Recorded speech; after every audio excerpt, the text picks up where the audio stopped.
Let's go ahead and jump in. So on-chain analysis often gets a bad reputation because a lot of on-chain analysis can often be used to sort of paint a more rosy picture at highs than than it really is, right? Because it might say, well, look at all these people flooding in. That's a good thing, but oftentimes that can mark tops.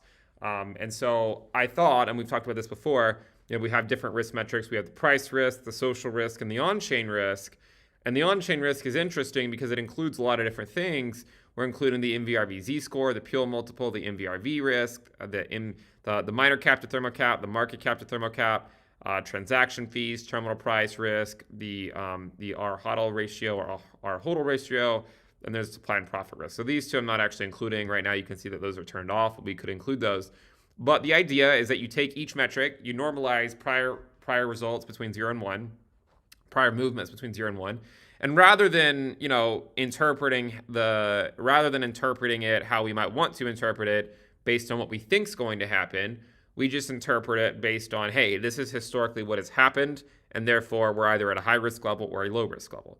And if you were to look at individual risk scores, right? So like if you were to look at the MVRV Z-score risk, that's where it currently is. It is, just below 0.4.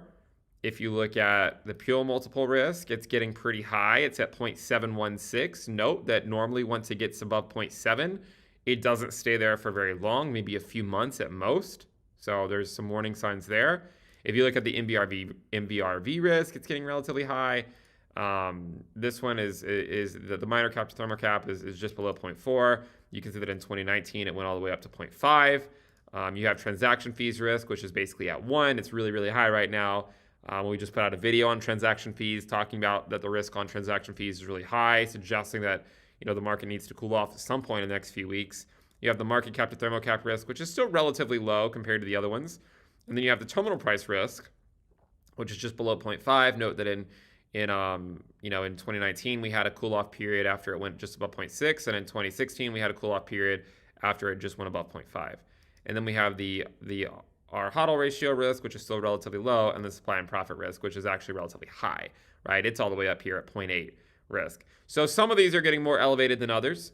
But the nice thing is that you can show all of them and combine them into a single one called the total on-chain risk. And when you do that, you get this chart. So the total on-chain risk right now is 0.55. Now, how do you use this? Well, if you like the on-chain stuff, then you can say, all right, well, if it's a low risk level, I'll buy into the market. If it's a high risk level, I'll sell, right? So if it's between, say, 0 to 0.4, maybe you buy. If it's between 0.4 to 0.6, maybe you don't do anything. And if it's above 0.6, maybe you sell.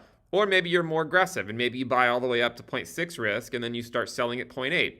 Or maybe you're super conservative and you only buy below 0.2 risk, meaning you only buy every few years, and then you just sit on your hands for a while, which probably isn't the worst strategy, right?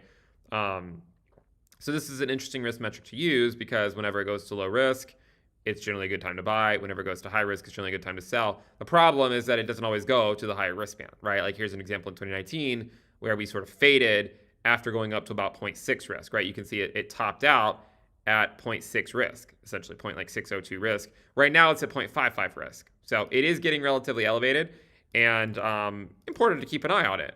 Because if it were to go up even higher, the thing to remember with the on-chain risk is that when it's at a relatively high level, let's say above 0.6, it doesn't tend to stay there for more than a few months, right? So I would certainly want to keep an eye on this as the market continues to especially the on-chain stuff, has continued to get heated. The price of Bitcoin hasn't moved up as much as some of the risk metrics would have you believe, right? Like the transaction fee risk has moved up a lot because transaction fees are soaring right now.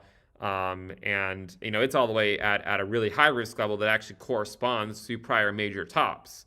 But then you look at other risk levels like the MVRV Z-score, and it's nowhere near that. And so it's hard to know which one you should weight more, but if you weight them all the same, you get something that looks like this. Now, maybe you're someone that thinks that the transaction fee risk shouldn't be used because of ordinals or something, and you can turn that off and see that it reduces the on-chain risk down to about 0.469. Perhaps you think it should be considered, but maybe only consider it half as much as all the other ones. So you include a little bit of it, and maybe you want to turn on supply and profit risk all the way up to see where that puts things. So this is a way that you can kind of identify what is the risk in the market And the great thing about it is that it doesn't really matter what you think about what it has to do or what you think it has to do or what you're convinced that it's going to do because of something you read, but it's just say no, there's just a risk level and it's either at a low risk level or it's at a high risk level.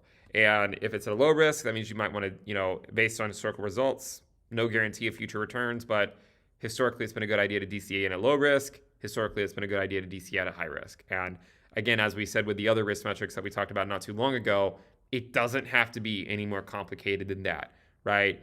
That's my strategy. It always has been. It always will be. At least that's my plan. I DCA into Bitcoin when the risk level is low. When the risk level is high, I take profits, and I don't make it any more complicated than that. Of course, we make videos talking about potentially where price action could go in the short term, which admittedly is often wrong, but I don't trade any of that stuff, right? I never have. I don't really plan on ever doing it. I just trade when it goes to a high risk level. I take some profits. At low risk level, I get into the market. And that's the way I navigate crypto. It's also something that allows me to sleep well at night because rather than constantly predict what I think has to happen and navigating my portfolio based around what I think is going to happen, I just react, right? If the price goes up to higher risk levels, I sell. If it goes lower to lower risk levels, I buy. I react to what happens rather than spend a lot of time thinking about what has to happen because of what suits my bias. Okay? That's the way I navigate crypto. That's the way I navigate Bitcoin.